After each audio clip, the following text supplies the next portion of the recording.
Welcome to the Must Reads Classic interview series sponsored by the Perkins Center for Preaching Excellence. In this series, we talk about homiletical books from the past that still have an important voice that preachers need to hear today. I'm Wes Allen, and I'm excited to have with me today G. Lee Ramsey Jr., who is Professor Emeritus of Pastoral Theology and Homiletics at Memphis Theological Seminary. In the year 2000, Dr. Ramsey published Careful Preaching, From Sermon to Caring Community. The book continues to set the standard today for bringing the topics of pastoral care and homiletics together. So, Lee, welcome to Must Reads Classics. I wonder if the best starting point isn't to name what the book doesn't do in relation to pastoral care preaching. It doesn't go through different pastoral care topics and offer advice how to preach on, say, grief, illness, addiction, etc. Indeed, it argues against Harry Emerson's Fosdick's approach to preaching as what he called group counseling from the pulpit. So I wonder if you wouldn't start off by sort of explaining just a word about his influential approach and what you see as problematic about it.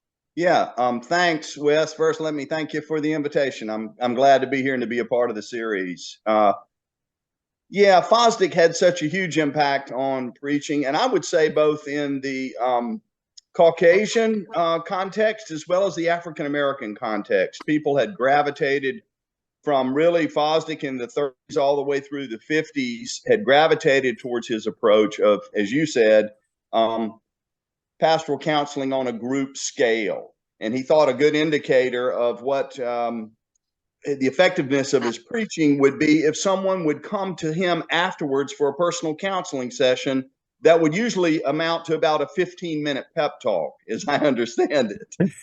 So this had kind of worked its way down into the roots of much of mainstream preaching. And I thought that it was time to kind of call a halt to that, or to at least, not the first one to do that by any means, but to say, you know, that the wedding of pastoral care and preaching has got to be more than built upon kind of psychological, I don't want to say pop psychological foundations, because Fosdick in many ways was a deep thinker. I want to give credit where credit is due, of course.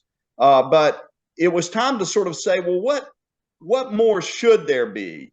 Giving Fosdick the credit that he deserves, what more should there be, particularly in the area of pastoral theology as the underpinning for both preaching and pastoral care? And so that's why I tried to build this case for, so what are the theological foundations for preaching that make it what we could legitimately call a pastoral or a pastoral care oriented sermon? Yeah, so I mean, Fosdick's approach has, of course, been influential not just on preaching, but on ministry in general. That sort of psychological model of doing ministry has really taken over, and there have been lots of backlashes by then. Part of it is that it's very individualistic, as you said. So it may be group counseling in the pulpit, but you want individuals to come see you during the week. And you offer a different vision in your book. I mean, it shows up in your subtitle about caring community. So tell us what then, you said what you argue against. Now, what do you propose? Sure. Well, I offer in the book what I hope were at least pointers towards how preaching at its best can, over time, and I want to stress that over time. I don't think we're talking about preaching for 3 months or 6 months, but I'm talking about years and years within a congregational context, how preaching over time can form a church as a caring community.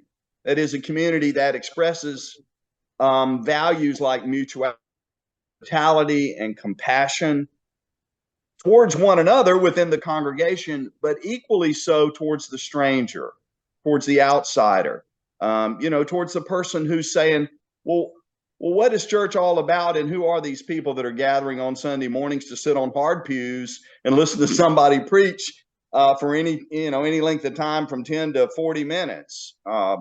And so what is it we can do in our preaching to feed the hungry, to care for the stranger, to pray for one another, and so forth? So So the kind of preaching you envision is not offering pastoral care in the pulpit nearly so much as shaping a community that offers pastoral care to one another and beyond the boundaries of the community. That's right. That's right.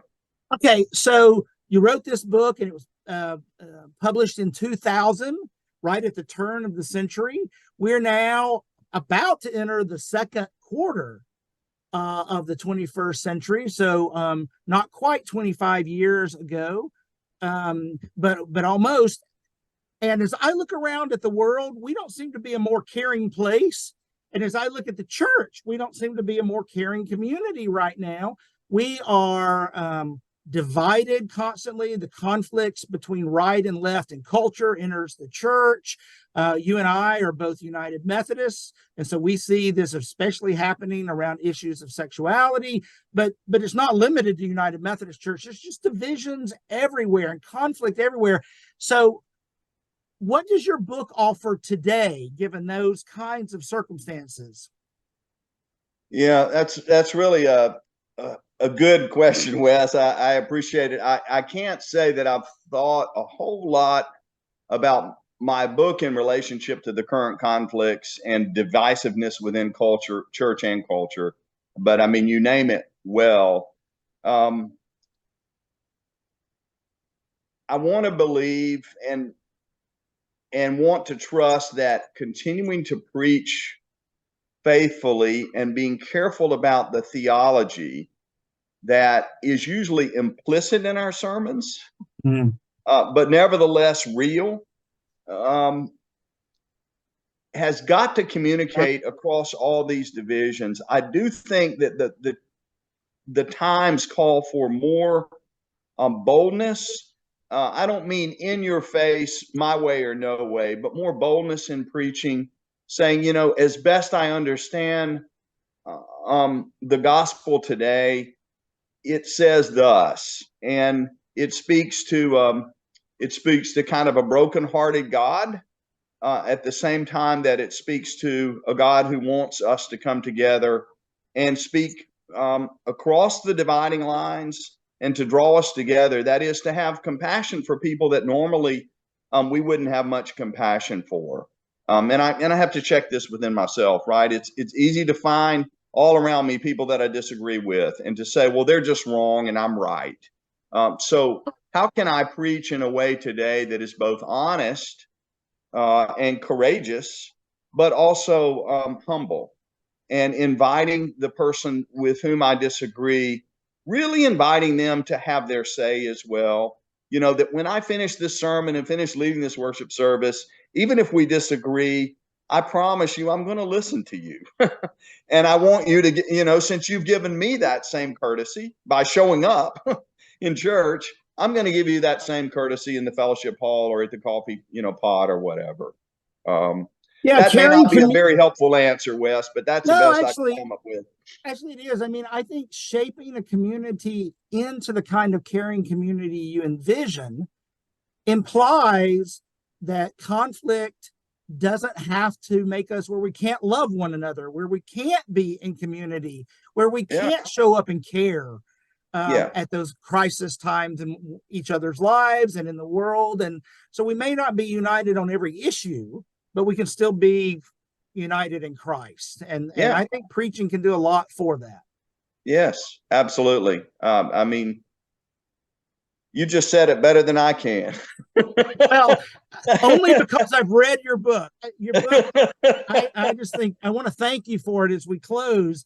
I think the book is still groundbreaking in terms of re-envisioning how pastoral care needs to function homiletically. And I would encourage our viewers to get out there. And if you don't already have this, buy it. If you do have it, pull it back down off the shelf and look at it again in light of things going on in your churches and in the world. So, Lee, thank you for giving us a little bit of your time. And you've been helpful in other ways with the Perkins Center for Preaching Excellence. You've tagged in at times, and I hope we keep seeing you around our digs a lot. Thank you so much, Wes. It's been good to be with you, and best to everyone who might come across these videos. Thank you so much. Thank you.